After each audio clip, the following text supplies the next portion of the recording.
হঠাৎ কেন উঠে গেল ভাঙড়ের অবরোধ? মানুষের অসুবিধাকে সামনে রাখছে আন্দোলনকারী কমিটি, কিন্তু মাটির বাস্তবতা বলছে এছাড়া তাদের কোনো উপায় ছিল না।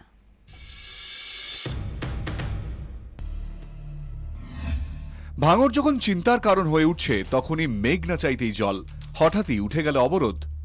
মানুষের যে অসুবিধা সেটা মাথায় রেখে আমরা রাস্তা অবরোধ আজকে তুলে নিচ্ছি। শুধু মানুষের অসুবিধার কথা ভেবে যে অবরোধ ওঠেনি তা দিনের আলোর মতো পরিষ্কার। ভাঙড়ের বাস্তব পরিস্থিতি বিচার করলে বোঝা যাচ্ছে আন্দোলনকারীদের পিছু হটা ছাড়া উপায় ছিল না।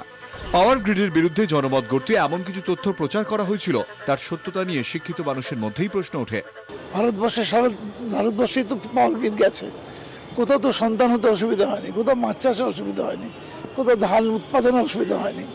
এই ভুলগুলো বোঝানো হচ্ছে। আমি চাই মানুষ আরো সজাগ সচেতন হোক।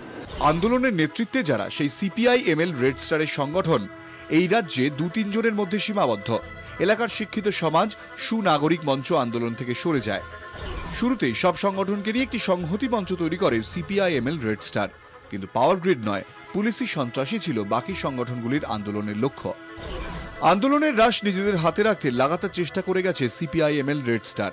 তাদের কাছে সহযোগিতা না পেয়ে ভাঙড়ের থেকে দূরত্ব বাড়িয়েছে অন্য সংগঠনগুলি।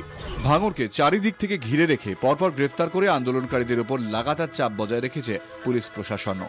তৃণমূলের যে নেতাকর্মীরা আন্দোলনে যুক্ত ছিল তারাও দলীয় রাজনীতির বাধ্যবাধকতায় দূরত্ব বাড়ায়। সিপিআই-এমএল রেড স্টারের একার কাঁধে আসে বিস্তীর্ণ ভাঙড়ের দায়িত্ব।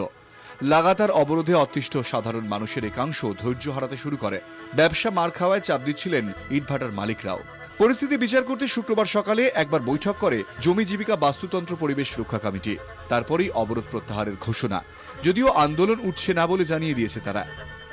30শে জানুয়ারি কলকাতায় মহা মিছিলের ডাক দেওয়া হয়েছে। সেই দিন এই এলাকা শুধু নয়, সারা রাজ্যের মানুষ গণতন্ত্রের ওপর যে হামলা, মানুষের ওপর যে হামলা, ইচ্ছে মতো পাওয়ার গ্রিড বসিয়ে দেওয়া এবং ইচ্ছে মতো বিভ্রান্তি ছড়ানোর বিরুদ্ধে সেদিন হাজার হাজার মানুষ পথে নামবেন কলকাতার রাজপথে। বিকেলের দিকে কমিটির পক্ষ থেকে ভাঙড়ে একটা মিছিলও বের করা হয়।